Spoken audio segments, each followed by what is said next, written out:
So some of the things that have changed in the realm of procurement and getting certified, there's something that didn't exist before as part of the compliance is what is a POAM, and why is it important now and it didn't either exist or it wasn't important prior to this whole CMMC thing? Yeah, the POAM. As you mentioned, in 800-171, you either were compliant or you weren't compliant, but nobody was checking. Right.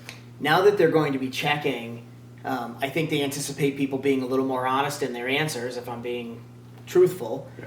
And there's going to be some things that they're going to have check no on.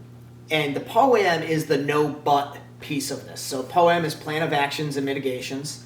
And it outlines for the controls that you are not compliant with today, this is your plan for becoming compliant. This is the thing you're going to do and the timeline within which you're going to do it.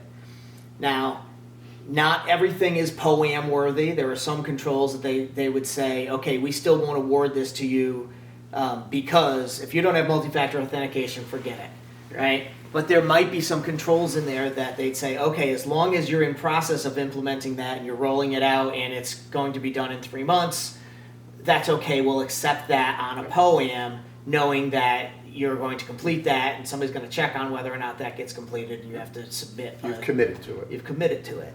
Okay. The downside is that you can't just check no to everything and say, well, I plan on doing it. That's not going to fly. Additionally, you can't say, I'm going to do it, but I'm going to do it in 2 years. Generally, they want to see this stuff 3-6 months maximum for how you're going to fill those gaps. Yeah. I want to see you're serious about getting there.